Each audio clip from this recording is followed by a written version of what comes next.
Now we'll move to Act 2, Scene 7. So this is the first scene in which a serious suitor, that is the Prince of Morocco, makes his choice of the cascade. The Prince of Morocco feels attracted by the glitter of the gold and hence chooses the golden cascade, but he does not find the portrait of Portia in it, but rather finds a dead skull in it. So and therefore he has to live with a heavy heart.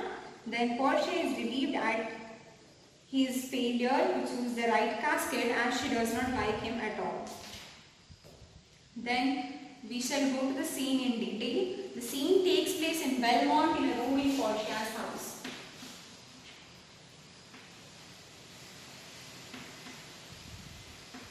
In Belmont in a room in Portia's house.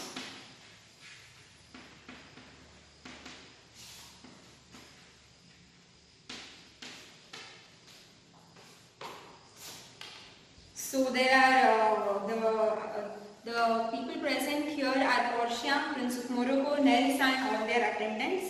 Portia tells Nerissa to draw aside the curtains and reveal the different caskets to Prince of Morocco. Then Morocco considers all the inscriptions written on the caskets. So let us see the inscriptions. So the first is the golden casket,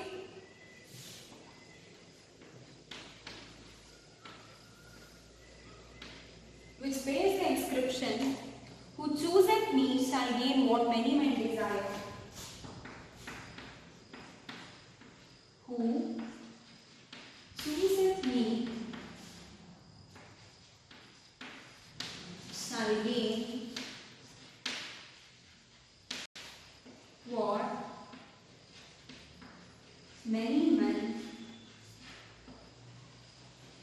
desire.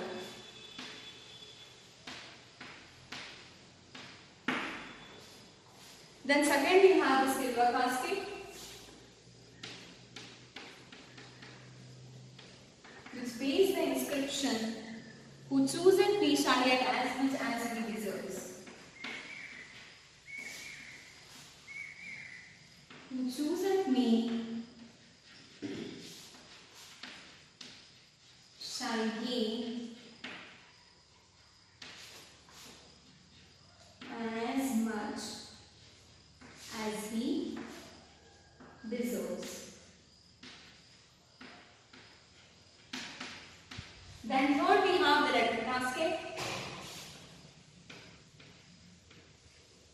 whose inscription reads, "Who chooseth me must give and hazard all he hath." Who chooseth me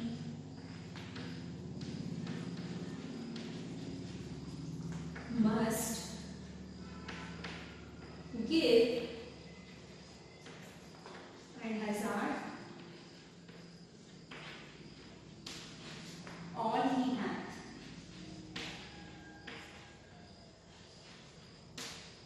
All he hath means all he has. So there are three different caskets.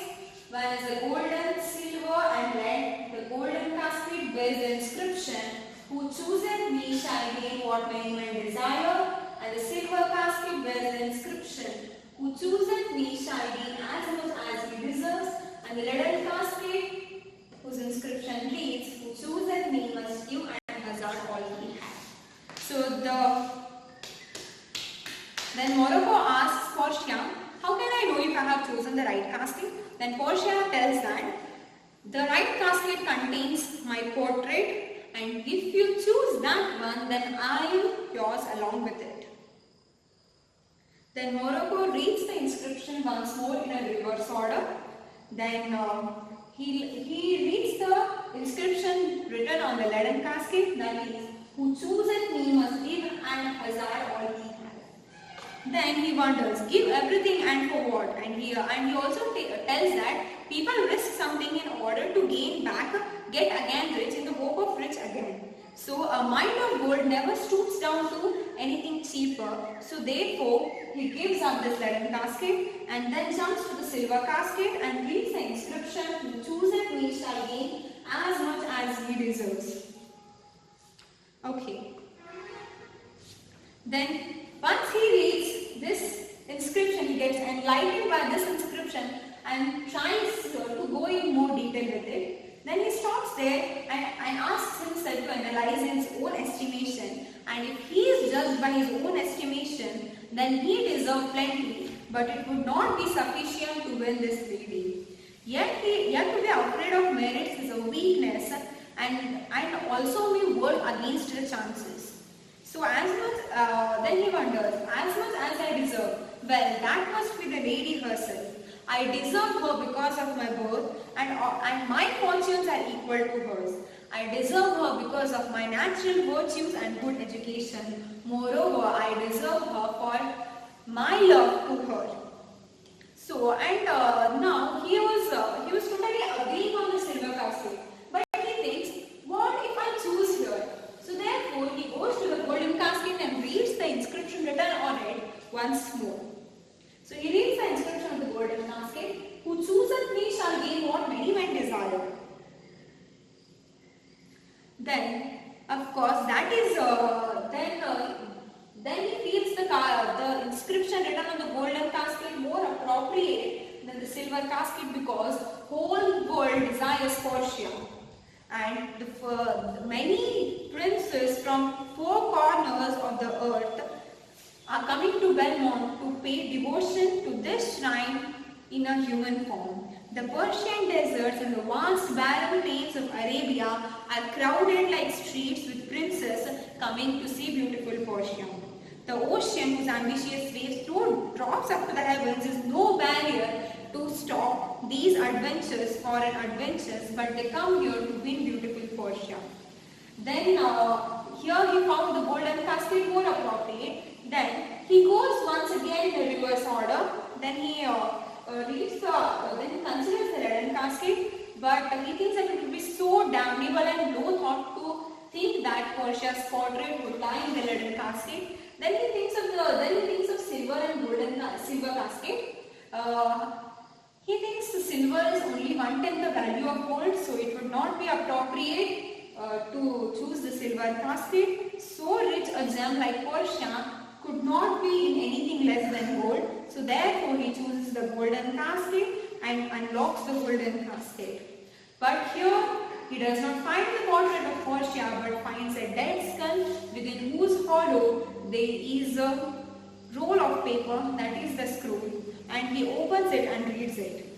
So the first thing that is written on the scroll is that all that glitters is not gold. And often you have heard that told. Many a man have given his life to see the outside of me, but gold-covered tombs have only the worms inside them.